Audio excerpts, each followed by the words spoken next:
This is the Weekly Roundup on the EAC Cambodia channel, your look back at the week that was in the Kingdom of Wonder. A very good evening to you. My name is Andrew Barnes-Roberts, and we begin on Monday, the 23rd of August. The Kingdom of Cambodia has now recorded over 1,000 cases of the Delta variant of COVID-19, and most of them are in Phnom Penh. According to the last update from the Ministry of Health, which was on Friday, 999 cases had already been reported. This weekend's numbers have yet to come in. EAC News reporter Reo Soko has a look at those numbers. It's been barely 3 months since the first case of the Delta variant was detected in Cambodia on the 4th of June. It has now spread to every province in the kingdom, except for Kep and Krachi. Of the kingdom's Delta cases, the majority are in Phnom Penh, which had 238 as of Friday last week. Udar Minche had 176, Bantay Minche 146, and Siem Reap 138. The Ministry of Health says that the Delta variant was first detected among migrant workers returning from Thailand, but has now spread into communities across the country. During Prime Minister Hun Sen's announcement on Thursday last week, ending the 21-day campaign to strengthen measures to prevent the spread of COVID-19, he said that over the past 3 weeks, the community transmission rate of COVID-19 had shown a steady decline, even as the number of Delta cases continues to climb. Although ended nationwide, Phnom Penh still continues to implement restrictions, such as a ban on gatherings of more than 15 people, the continued suspension of high-risk businesses, and of alcohol sales. Those measures are due to expire on Thursday, but could well be extended given the number of Delta cases in the capital. At the same time, the World Health Organization's representative to Cambodia, Dr. Lee Ailan, has praised the rapid response of the royal government to the crisis, especially in its swift vaccination program, including the provision of booster shots to frontline workers. She says Cambodia has developed a well-responding strategy and policy focusing on the implementation of effective interventions that all bode well for the kingdom's fight against the pandemic. Rhea Soko, EAC News. 600,000 more doses of Sinopharm have arrived in Cambodia. The vaccines have been donated by the Chinese military and Chinese Red Cross and arrived late on Monday afternoon. 500,000 doses have been donated to the Cambodian Defense Ministry by the People's Liberation Army of China. They were received personally by Defense Minister Tia Ban. An estimated $3 million worth of medical equipment was also donated. Joining the Defense Minister at Phnom Penh International on Monday afternoon was Cambodian Red Cross President Bunrani Hun Sen to receive a donation of 100,000 doses of Sinopharm from the Chinese Red Cross. The new Sinopharm doses will be given to members of the public who are not yet vaccinated against COVID-19. Sinovac is being used for the vaccination of children, and AstraZeneca is being administered as a booster shot for frontline workers. Now for a look at international news making headlines this Monday, the 23rd of August. US Vice President Kamala Harris is in Singapore on a trip aimed at establishing deeper ties with Southeast Asia. She touched down in the city-state on Sunday for a 2-day visit. She landed exactly a week after Afghanistan's collapse to the Taliban, which has left allies questioning the credibility of US foreign policy promises. From Singapore, Harris travels to Vietnam on Tuesday, becoming the first US vice president ever to visit the country. Washington says her trip aims to counter China's growing influence in Southeast Asia.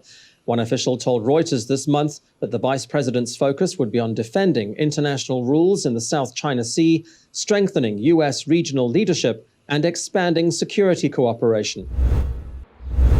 The Organization of Islamic Cooperation has held an emergency meeting over the situation in Afghanistan, calling on the international community to provide humanitarian aid.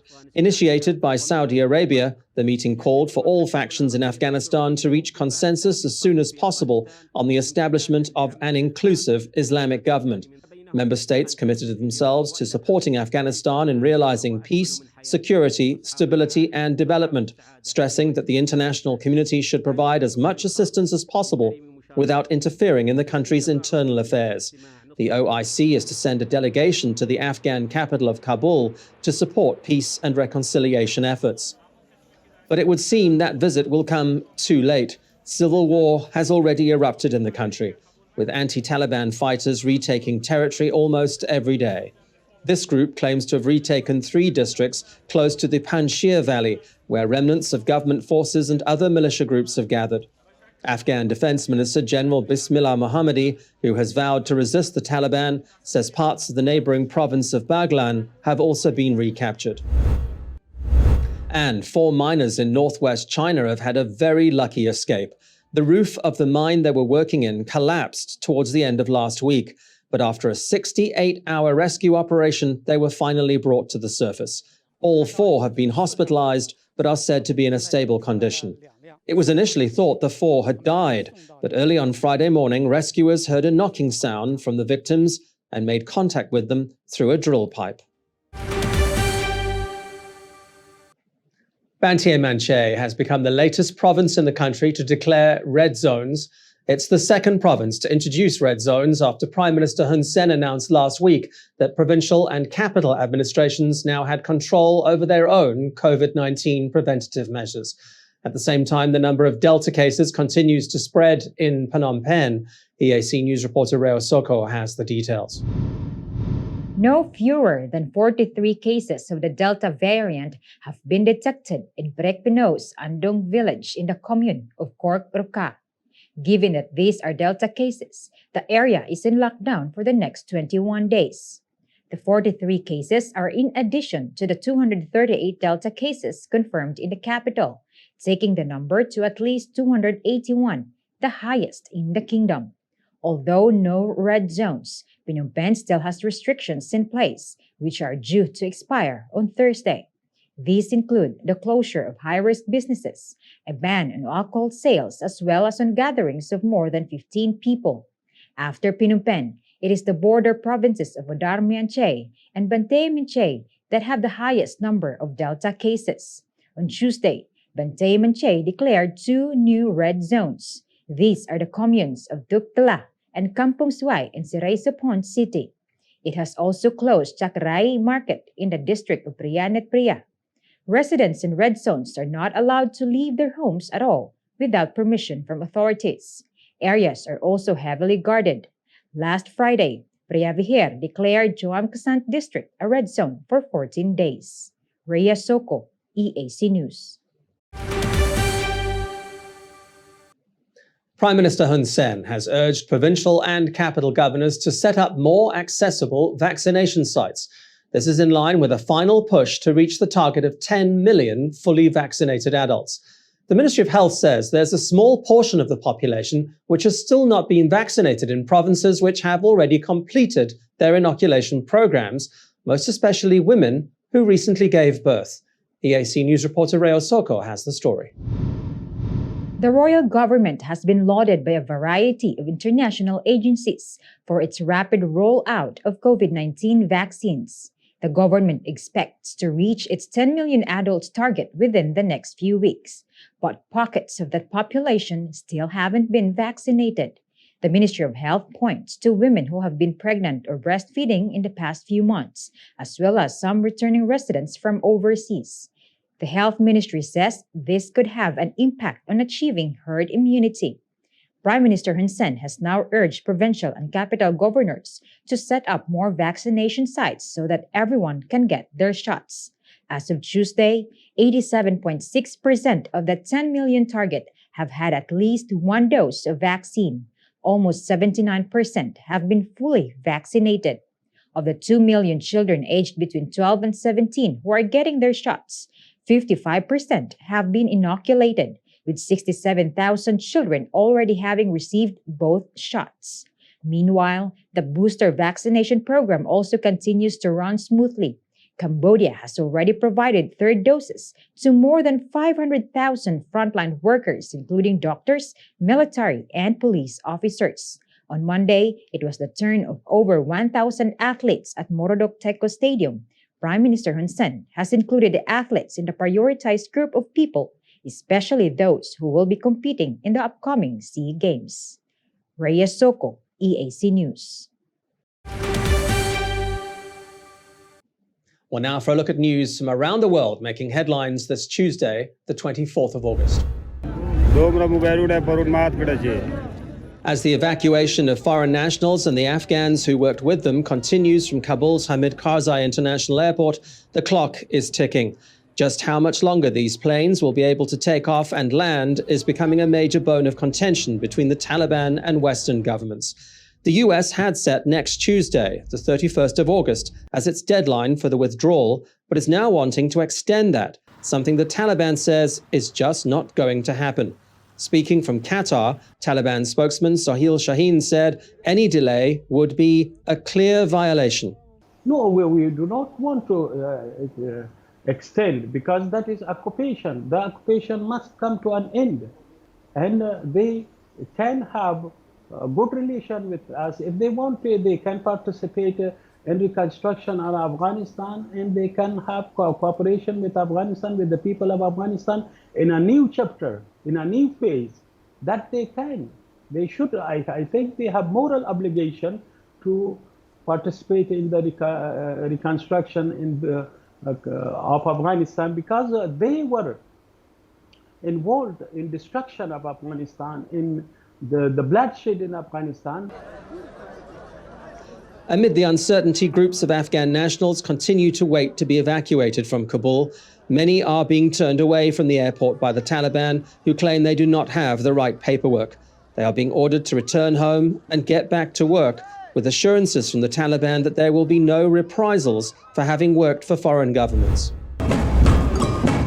In London, dozens of climate activists have been arrested after blocking traffic near Leicester Square, chaining themselves to a car and a giant pink table in the middle of the street. Activists from the Extinction Rebellion group want an emergency response from governments and a mass move away from polluting industries. The group earlier rallied on London's Trafalgar Square and targeted the medieval Guildhall at the weekend. The Guildhall is the home of the City of London Corporation, which governs the city's historic financial centre. More protests are planned for the next 2 weeks. And a stunning slow-motion shot of lightning striking New York's One World Trade Center shows the intensity of Tropical Storm Henri. It weakened to a tropical depression on Sunday, but is gathering strength as it dumps rain and triggers flash floods and power cuts as it moves up the eastern seaboard of the United States. It's also threatening dangerous storm surges along the coasts of New England and Long Island. More than 42 million people in the region are under a hurricane or tropical storm warning. At least one person has been killed in flash floods in downtown Sihanoukville. The man was reported missing on Tuesday evening after being swept off his motorbike and being carried away by a flooded canal. His body was found in Commune 4 by police on Wednesday morning. EAC News reporter Reo Soko has the details.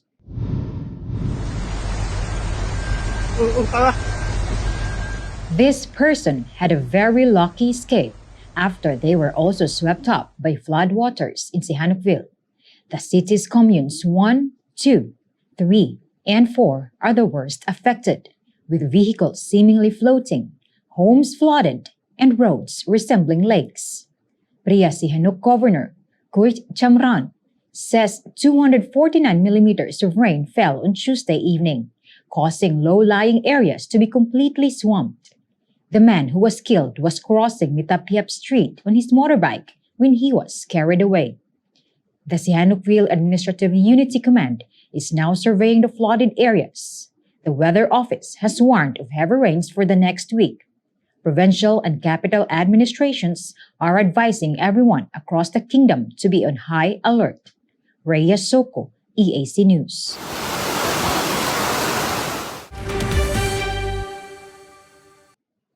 The World Health Organization in the Western Pacific region says border controls and closures are not possible to maintain for a long-term period. WHO Regional Director Dr. Takeshi Kasai was speaking during Wednesday's virtual media briefing. He says vaccines and a risk-based approach in every country are the keys to reopening borders. In his opening remarks, he expressed admiration for a 108-year-old Cambodian woman who chose to get vaccinated. He added that the royal government is trying its level best to manage the situation along its borders, with Delta cases on the rise. EAC News reporter Reo Soko attended that conference. The WHO in the Western Pacific has noted that Cambodia's current challenge is land border control. WHO Regional Director Dr. Takeshi Kasai says that Cambodia is trying its utmost to manage borders, routing to Vietnam, Thailand, and also China. He has emphasized that with rising Delta case numbers, many countries in the Western Pacific are enhancing border controls with travel restrictions, but says keeping these border controls in place for an extended period is too costly and possibly unreasonable. We don't know actually exactly when the border can be fully open, but what we know is that depends actually on what action we take. And so the best way to get there is to stay the course and use the knowledge we have from experience shared from other countries, and use all measures we know it's effective: vaccine, public health and social measures, and also a border control, continue to learn and improve, and also strengthen the health capacity. Make that as a combination. While Cambodia is mixing AstraZeneca vaccines as booster shots for Sinopharm and Sinovac, the WHO has advised all countries in the region to provide the same vaccines as much as possible. There were no clinical trials that were undertaken for the mix and match vaccines. While we were rolling out the vaccination and in the context of the constraints of supplies, other countries have considered mixing and matching vaccines. And we know that some countries, including the UK, have used AstraZeneca as the first dose and Pfizer as the second dose. And with the very limited data that is available, it seems that this combination is effective and also safe. However, aside from that, we do not have studies to show that other vaccines can also be mixed and matched. Dr. Kasai recalled his video call last week with a 108-year-old Cambodian woman who chose to get vaccinated. He says he was inspired and motivated by a woman who chose to get vaccinated to be able to protect herself and others in her community. Rhea Soko, EAC News. Well, let's take a look now at news making global headlines in today's International Wrap. Kamala Harris has become the first U.S. vice president to visit Vietnam. She arrived in the country on Tuesday evening after a 3-hour delay in leaving Singapore. Washington says unnamed officials in the Vietnamese capital had come down with the mysterious Havana syndrome, which causes dizziness, nausea, migraines, and memory loss. It wasn't until it had been determined that there was no threat to the vice president that she was allowed to take off. Harris arrived in Hanoi after a 3-day visit to Singapore, where she used a speech to slam China for what she called its attempts to lay claim to the South China Sea, seen as critical to U.S. security. Our vision includes freedom of navigation, which is vital to us all. The livelihood of millions of people depend on the billions of dollars in trade that flow through these sea lanes each day. And yet, in the South China Sea, we know that Beijing continues to coerce, to intimidate, and to make claims to the vast majority of the South China Sea. And Beijing's actions continue to undermine the rules-based order and threaten the sovereignty of nations. The United States stands with our allies and partners in the face of these threats. The Biden administration has called its rivalry with China the biggest geopolitical test of the century. More than 20 people have been killed and dozens of others injured in shootings and stampedes near Kabul's Hamid Karzai International Airport. Tens of thousands of Afghans are swarming the area, hoping to board an evacuation flight. Most are not holding passports or identity documents. Even those with the right paperwork are being prevented from entering the airport because of the chaos. The Taliban says there will be no further evacuation flights allowed after the 31st of August. At the same time, pressure is mounting on the group to start delivering on its promises of a better future. Kabul residents are calling for jobs, peace, and lower prices. Even before the Taliban swept into the city on the 15th of August, conditions had been getting worse, with their rapid advance on the capital sending the value of the local currency plunging against the dollar, pushing prices of basic foodstuffs ever higher.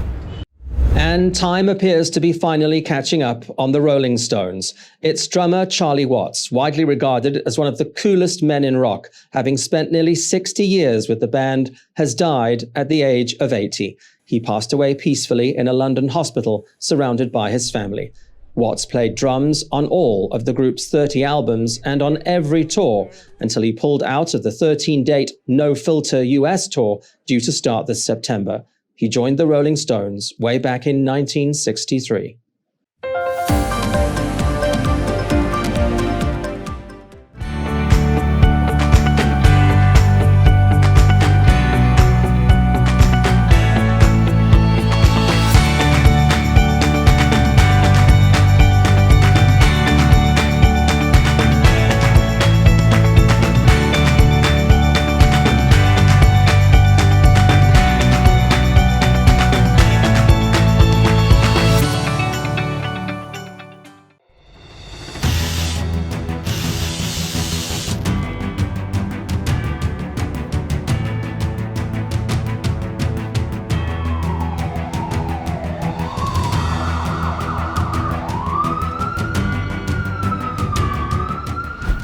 EAC News fully supports the royal government of Cambodia's preventative and administrative measures against COVID-19. But we need you to play your part in helping bring the 20 February community transmission event to an end. Wash your hands regularly, sanitize wherever possible. Keep an eye on your body temperature. Use the Stop COVID QR code and maintain a safe social distance. But above all, please, please, please, wear a mask. Only together can we beat COVID-19.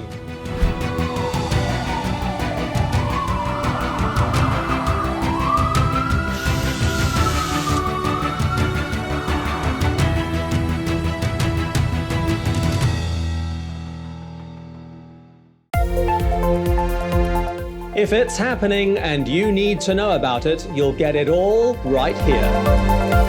EAC News brings you updates and breaking news in English across all of eArts Cambodia's platforms and channels: YouTube, Facebook, Telegram, Twitter, and our website www.eartscambodia.com. Join me, Andrew Barnes-Roberts, and the rest of the EAC News team every day on your favorite channels. EAC News, Cambodia made clear.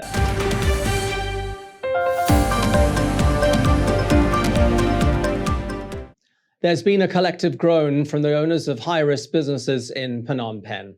The capital administration announced on Wednesday evening that their almost 6-month suspension will continue for at least another 2 weeks. Together with the ban on alcohol sales and gatherings of more than 15 people, the restrictions have been extended through Wednesday, the 9th of September. It is the capital's number of Delta cases that are keeping officials from lifting the restrictions. Phnom Penh still has the highest number of Delta cases in the country. As of Tuesday, according to the Ministry of Health, 375 Delta variant cases had been detected.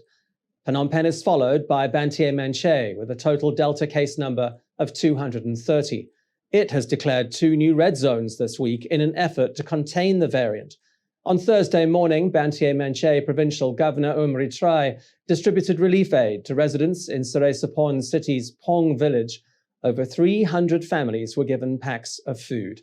The governor has encouraged the affected residents to take care of their health during their 21-day lockdown. He says they must contact authorities if they experience any food shortages at all over the next 3 weeks. The Ministry of Tourism has confirmed that it is working towards a reopening of borders to international tourists in the last quarter of this year. A specific date has not been set, but talks have been held with the tourism sector about a possible restart of tourism around November. Hotels in the kingdom are champing at the bit to welcome back much-needed tourists. Two of the capital's leading hotels spoke to EAC news reporter Reo Soko. Hotels have said they've always been ready to welcome international tourists back, with occupancy rates having been hit hard by the pandemic for over 18 months. But Cambodia is on its way to reissuing tourist visas later this year. Ministry of Tourism spokesperson Top Supiak told EAC News that the preparation of the country's reopening is underway, although an exact date has not been set. The city's newest five-star hotel, Hyatt Regency Phnom Penh, has been playing an active part in coordination of the reopening roadmap between the government and industry players. General Manager Herman Kemp says while no specific month has been confirmed, there is a strong indication that it will be November. He says one of the things being looked at is allowing fully vaccinated travelers in with a shorter quarantine period, and that the hotel is standing by. Well, I think we never stopped preparing, right? I think the team is ready to go, and I think that's not only for us, that's actually for the whole industry, right? All of us are very, very excited that there's light at the end of the tunnel now. So hopefully that things do get the green light soon. And if that happens, I think not only us, but a lot of the other hotels around and the restaurants around will be gearing up and ready to go. As long as we have our hygiene measures in place, which we do, as long as we follow the government mandates, we can make sure that we have a safe environment, and then we will be ready to go. Across the capital, at the iconic Raffles Hotel Le Royal, management has also expressed its excitement about an approaching reopening.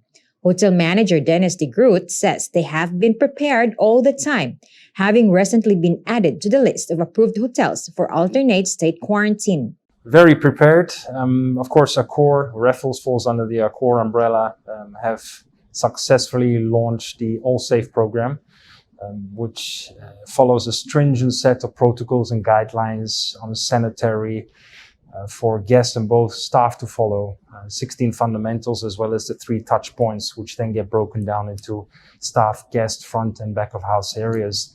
So very well prepared. The advantage we have here is that we're not one long building. It's very spread out, or sparsely spread out. We have different wings, so it's airy, a lot of balconies, unique selling points as well. Sanitization, masks, vaccination drive. That's where the kingdom has been so good as well. Contactless check-in and check-out. So definitely a lot of policies and procedures, protocols that hotels have followed, both international as well as local, readying for tourism by the end of this year. Both Hyatt and Raffles say their reservation books are open and waiting for international tourists excited to visit the Kingdom of Wonder. Last quarter of 2021, Cambodia is eyeing a big welcome back to international tourists. It may or may not happen in November, but one thing is for sure, hotels in the capital are ready for it. Rhea Soko, EAC News, Phnom Penh.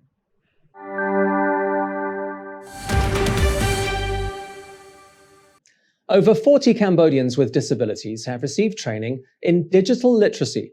The training was funded by the United States Agency for International Development, USAID, as well as US-based Development Alternatives. It was organized by the Agile Development Group in partnership with Cambodia's Disability Action Council. Its Secretary General, Chana Makara, says the training equips people with disabilities with the skills and confidence they need to work in the digital sector. EAC News reporter Reo Soko has the story. Despite the COVID-19 situation in Cambodia, government and other sectors have made sure that people with disabilities continue to receive attention with the motto, "No one should be left behind." On Thursday, 41 people with disabilities received their certificates in digital literacy. Secretary General of the Disability Action Council, Chan M. Makara, highlighted just how important this training has been. អក្សរកម្ម digital ថ្ងៃនេះក៏អាចចូលរួមជាមួយផ្នែកនៅក្នុង Having the skills and confidence to participate in digital systems is very important for people with disabilities, especially women. I would like to encourage civil society, development partners, self-help groups, as well as all national and international NGOs to continue to cooperate more constructively to discuss and find solutions to challenges. Progress and sustainability of the disability sector, in particular, increasing the skills of people with disabilities when it comes to digital systems and the creation of decent employment opportunities, are needed in order to achieve the long-term development goals of the Royal Government of Cambodia. USAID Representative Adriana Harvey says the skills, knowledge, and experience gained from the training will help people with disabilities succeed in a digitalized world. She says she hopes that the training will be a start for these people to pursue their dreams. Rhea Soko, EAC News.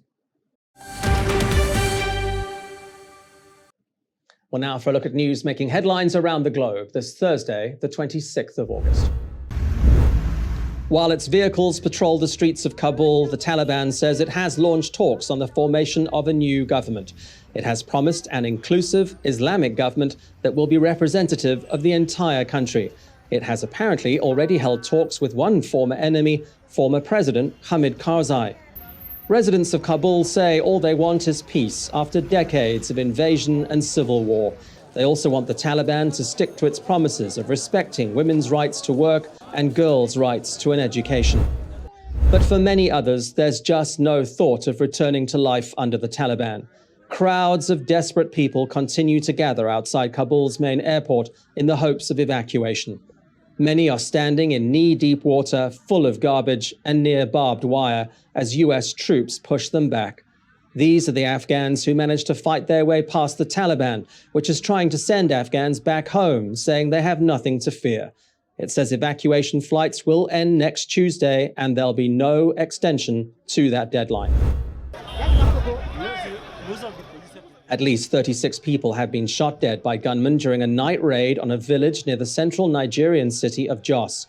The gunmen apparently went house to house, killing residents in Yelwa Zangam late on Tuesday.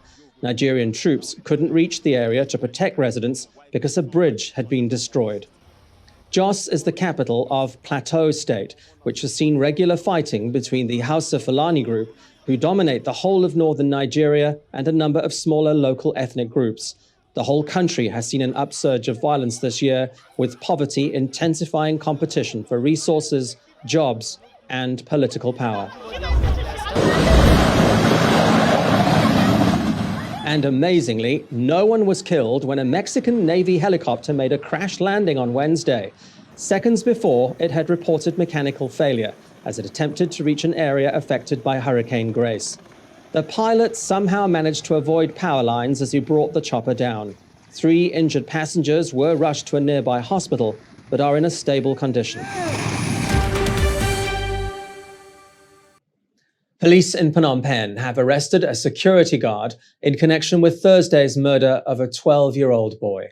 The boy was found in his home in Port Sanchez. The home had been burgled. The suspect was the boy's neighbor. EAC News reporter Reo Soko has the story.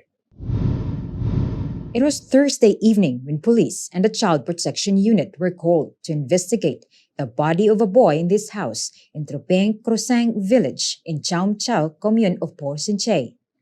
The boy's lifeless body had been tied up in a sack. He has been identified as Kian Dara.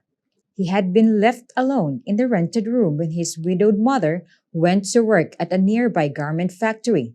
According to the initial investigation by police officers, the neighboring security guard allegedly stole the boy's mobile phone, a $30 chain, and some cash before killing him. Port Sanchez District Police Penal Officer Captain Lee Sambat says there are signs of a scuffle between the victim and the accused. It's believed the murder occurred at around 4 p.m. on Thursday. Kiandara's body was found at around 6:30. Police are withholding the name of the security guard while the investigation continues. Rhea Soko, EAC News. The Cambodian embassy in the United States has declared that it is on the hunt for the people behind the infamous Nam Vang noodles. The product is apparently made in Vietnam, but names itself after Phnom Penh and features Angkor Wat on its packaging. At the same time, the Cambodian government is also stepping up its investigation into those temples in Thailand. EAC News reporter Rhea Soko has the full story. The Ministry of Culture and Fine Arts now has 2 investigations on its hands. One, a small packet of noodles. The other, a very large temple in Thailand. Its Sihanoukvort Temple in Buriram province looks an awful lot like Angkor Wat. It caused howls of protest on social media back in June. Just on Tuesday, the Culture Ministry said a team will be sent to Thailand to check on the temple. Despite assurances from Thailand that the site is not intended to be a replica of Cambodia's famous landmark, the royal government is requesting a copy of its blueprints and more construction details. On a much smaller scale, but with equal weight, are the Nam Vang noodles. The Ministry of Culture and the Cambodian Embassy in the United States are looking for the company or importer behind the brand being sold in Asian markets in the eastern U.S. Nam Vang in Vietnamese translates to Phnom Penh, and the Apsara Authority has denied giving anyone permission to use Angkor Wat on a packet of noodles. The Cambodian Embassy has reiterated that using the iconic logo without the permission of the competent authorities of Cambodia violates the provisions of Cambodian law as well as international treaties. Commerce Ministry spokesman Siang Thai says they are still searching for the manufacturer, although COVID-19 and current border restrictions are hampering the pace of the investigation. Rhea Soko, EAC News. On to news now, making international headlines this Friday, the 27th of August, and one story dominates: the terror attack on Hamid Karzai International Airport in Kabul. At least 90 people, including 13 US troops, were killed when a suicide bomber blew himself up in the middle of a crowd that had gathered at one of the main entrances to the Afghan capital's airport. Minutes later, another suicide bomber targeted the nearby Baron Hotel. EAC News is showing you footage of the injured being rushed to nearby hospitals. Footage from the scenes themselves is just too graphic to broadcast. Warnings were received in the hours leading up to the attack. Further attacks have not been ruled out. The terror group Islamic State has been quick to claim responsibility. It has long been an enemy of the Taliban, which has strongly condemned the bombings. Condemnation also came from United Nations Secretary General Antonio Guterres, who said the Security Council would be summoned. First of all, I'd like to express in the strongest possible way my total condemnation about the horrific terrorist attack in Kabul. To send my condolences to the families of all those that perished, Afghans, and those that were helping there, the Afghans, and died serving the lives of others. I have also asked my special representative to convey directly to Kabul my deep condolences to the Afghan people. Several Western countries say the evacuation of civilians is now effectively over, with the United States having sealed the gates of the airport. But British Prime Minister Boris Johnson is adamant that efforts must continue to airlift out those who wish to leave. I don't want to comment on intelligence matters, but I think what it possibly one thing we could say is this: that there were almost certainly members of the Taliban who were themselves killed in this attack, and perhaps what it proves is the difficulty that any government is going to have in running Afghanistan, and the threats that any government is going to continue to face. And what we want to do right now is to get on with this, finish off this process of evacuation, but then move into the second phase, where clearly we want to work with other partner countries in the G7 and others, in NATO and others, to engage with the Taliban, to try to get a political process going that gives a more inclusive future, an inclusive and representative government for Afghanistan, and one that commands the loyalty and support of the people of Afghanistan, because you can see from this attack that that is not going to be easy. It is not known when the resumption of flights out of Hamid Karzai International Airport will be permitted.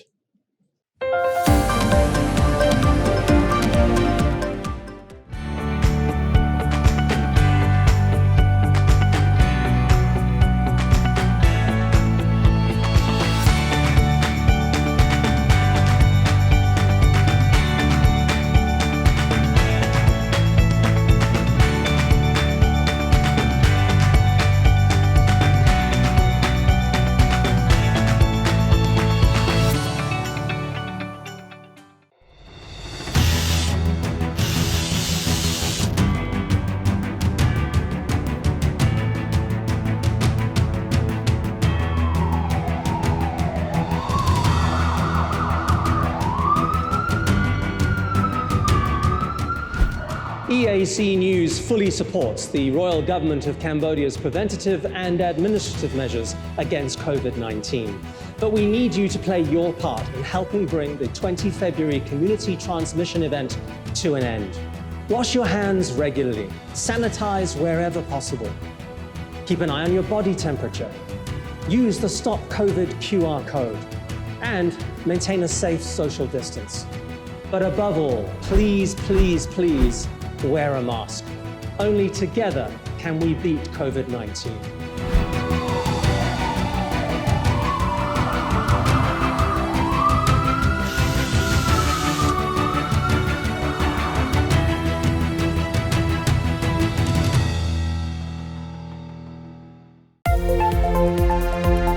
If it's happening and you need to know about it, you'll get it all right here. EAC News brings you updates and breaking news in English across all of eArts Cambodia's platforms and channels: YouTube, Facebook, Telegram, Twitter, and our website www.eartscambodia.com. Join me, Andrew Barnes-Roberts, and the rest of the EAC News team every day on your favorite channels. EAC News, Cambodia made clear.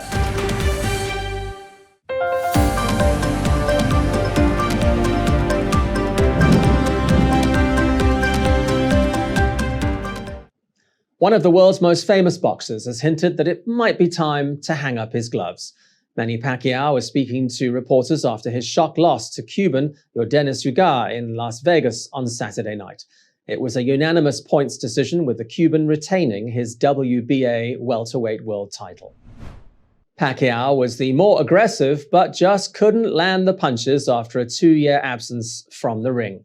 Ugar was in control for the entire second half of the match, the judges eventually scoring it in favor of the defending champion. They were friends again in the post-match media briefing, but it was clear that the beating had given Pacquiao plenty to think about. In the future, you may not see Manny Pacquiao again to fight in the ring. I don't know, but for how many decades, I'm so happy with what I have done in boxing. I contribute a record in boxing also, and to make boxing in the top, especially bring honor to my country, the Filipino people. And I'm so proud to be a Filipino and thankful to all the fans all over the world. May the Lord keep you safe, always, especially this pandemic. Thank you to all of you, media, press. If he does indeed announce his retirement, he'll do so as one of the greatest boxers of all time. He's the only boxer in history to hold world titles in 8 different divisions. The 2020 Paralympic Games are underway in Tokyo. Tuesday evening sees the opening ceremony, followed by 12 days of competition. Cambodia has 1 athlete at the Paralympics. Van Von will compete in the T54 category of the 100-meter wheelchair race. He arrived in Tokyo on Monday, together with his mission head and coach, Yi Sopektra. Hours before the opening ceremony, the International Paralympic Committee addressed the media, saying the flag of Afghanistan will appear as a sign of solidarity with the athletes who were unable to travel due to the sudden fall of Kabul last week. But it was the pandemic that was on most people's minds. One of the questions I have been asked quite often is, can we have safe games? And the answer is yes. We would not be here if we did not believe that we could deliver safe games. The Olympics have shown that the playbooks work. We do understand, of course, the rise in number of cases in Tokyo, in Japan, but we do not believe that there is a cause-effect relationship between the fact that we are here for the Paralympics and the numbers rising in Japan. Parsons says the Olympic Games did not become the super spreader event everyone feared, and that the Paralympic Games won't do either. The night sky above Tokyo was filled with fireworks on Tuesday night during the opening ceremony of the 2020 Paralympic Games. Cambodia's Van Von, who will participate in the T54 men's 100-meter wheelchair race, carried the national flag during the parade of athletes who hailed from 162 countries. Despite being told to stay at home and watch the event on television, dozens of people gathered outside the stadium to get a glimpse of the pyrotechnics. The Japanese capital is under a COVID state of emergency, and just like the next 12 days of competition, there were practically no spectators inside the stadium for the opening ceremony. Organizers say it was attended only by 3,400 athletes, 800 Games stakeholders and guests of honor, and 2,400 members of the media. The Paralympics will run until Sunday, the 5th of September.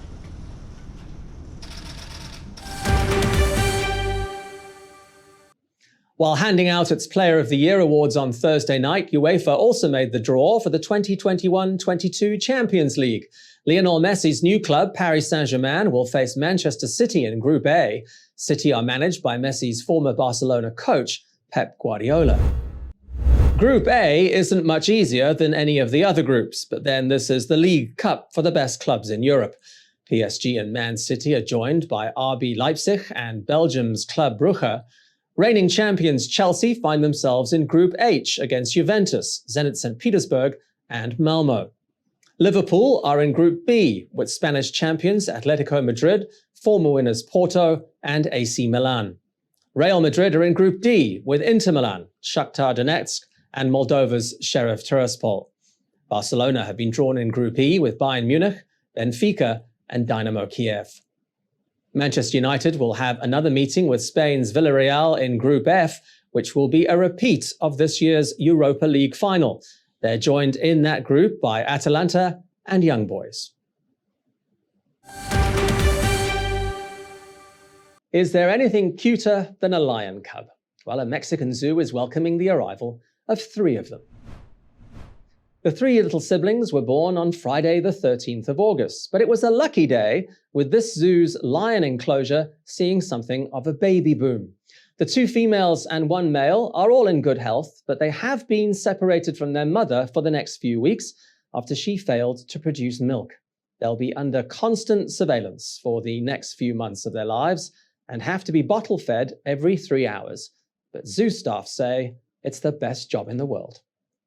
Let's take a look now at tomorrow's weather.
Thank you for watching the Weekly Roundup here on the EART's Cambodia channel.